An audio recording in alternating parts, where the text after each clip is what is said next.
Dude, not on video, but I'd smoke Curley.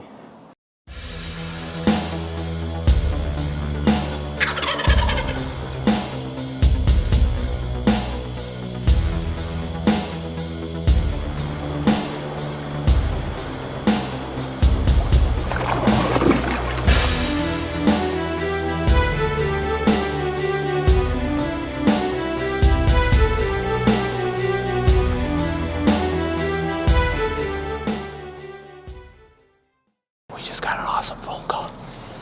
Buck that got named Curley last year. We had spent most of his time down behind Scott's place in the next block of woods. We've been getting pictures of him up here. And I checked my cameras today, had him on video, or had him on camera. And Scott just called and just smoked him right up here, right behind my house. So we gotta get out and go check him out. That's awesome. Oh my God, he's been on that buck for He's been on that buck for gotta be 3 years now. 3 years. He's been At least 2 or 3 years. And he just smoked behind my house. Unfreaking believable. Let's go. We gotta get him. Yeah, let's go.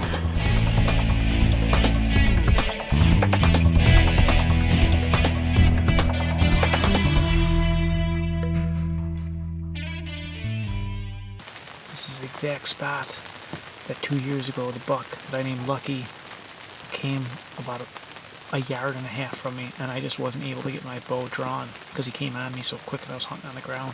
And I also got a pic of a real nice 8-pointer if he comes out or Lucky happens to come out. I mean, it's early in the season, but you never know. The story of Curley starts really in 2014. We didn't have too many pics of Lucky, and we were anxiously awaiting to see when he was going to show up. We had a few pics of him, but as we were anxiously checking our trail cameras, all of a sudden a new buck walked into our lives. He's a big 8-pointer. His antlers almost touched in the front. After talking to a few neighbors, the name Curley was born. So as we got into October, right around October 20th, I think it's Curley. Jamie and I were hunting together, and we actually had an encounter with Curley chasing a doe. We started getting a few more pics of him on a more regular basis. Most of them were night, but then came October 26th. I was able to hunt that afternoon, got in and out of the doctor's appointment for my son, and heard the call from Jamie that let me know where we were going to hunt that night. He got a daytime picture of Curley the day before, and we knew where we were going to go. So I had to pick a spot. We picked one of his oldest, most reliable spots that he has. It's October 26th. Going on MRI, most recent information. Out behind Jamie's house. He's gotten a couple pictures of real nice bucks just within the last couple of days, daylight hours. Scrapes all over the place. So, because we only have one videographer today, Eric, I'm going to be self-filming in Jamie's infamous brush stand. It has produced in the past. Got north wind, very, very slight high pressure. Only about high of 45 today. We're gonna hope that one of these bucks comes looking for a doe. It's like a bottleneck right through a little apple orchard and a bunch of brush surrounding it. So Jamie and Eric went back to one of his great spots that we've seen a couple nice bucks in this year, just too far for a shot. I had a little buck come right underneath the tree stand. He walked through a scrape and headed down into the brush. So about 15 minutes after that little buck came through on that scrape, I heard a noise off to the west. I looked up, here comes Curley. I turned the camera on, got in position to where I thought he was going to go, and got prepared for the shot.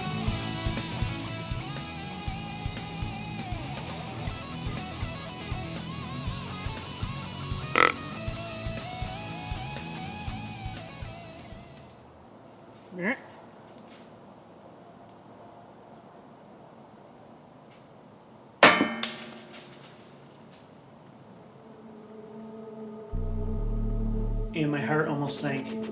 As you can see, the limb of the bow hit the metal tree stand seat, but he only took 3 or 4 bounds and stopped and put his nose right up in the air. I think catching the scent of that small buck in that scrape, and sure enough, he turned around.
I heard him take off. The arrow looked great, and I'm 95% sure I heard him crash.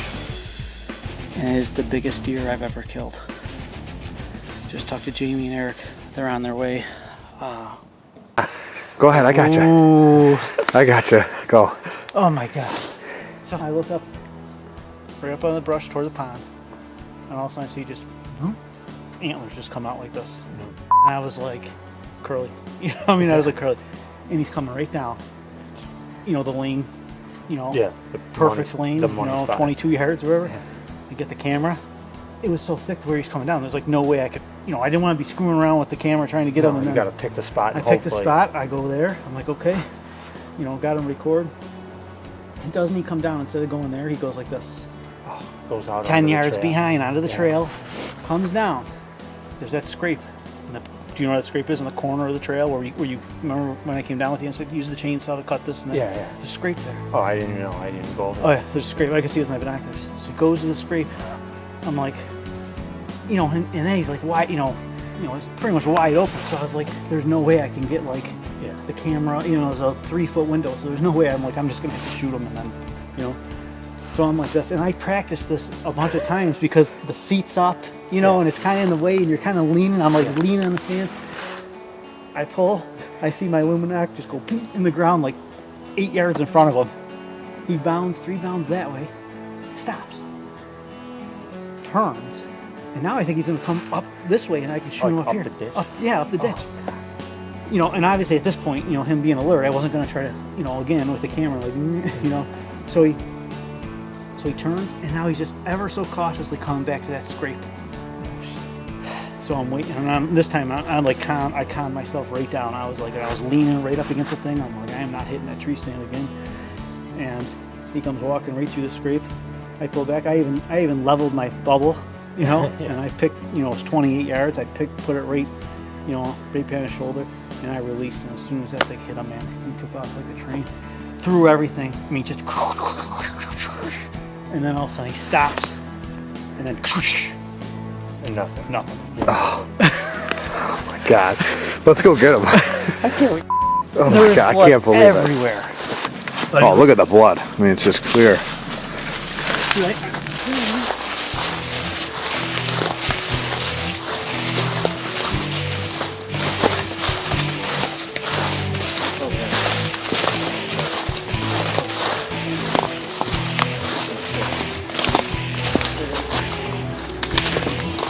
One right here.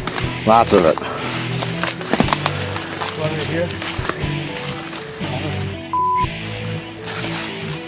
Right there. You got him? Yeah, you got it. Oh my God, are you serious?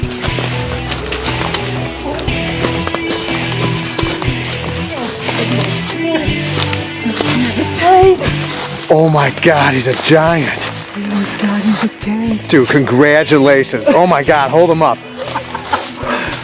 Oh my God, James, that's freaking all. That's all you.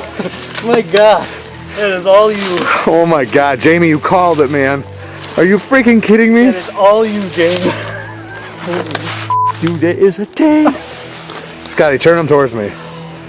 Oh my God. That is a gang.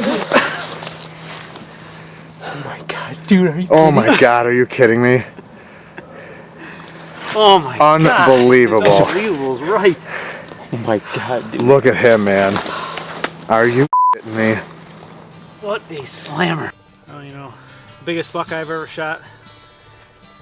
I live 3 miles from where I shot it, and I got all kinds of pictures of this deer last year, and only a couple this year. And of course, Jamie showed me, what was it, about 3 weeks ago you got that picture?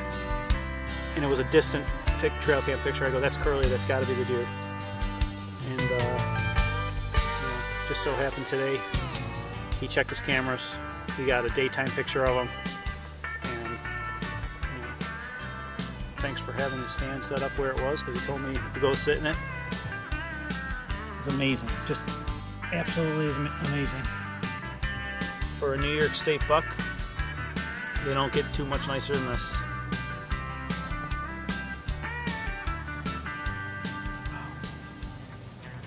Thanks, guys.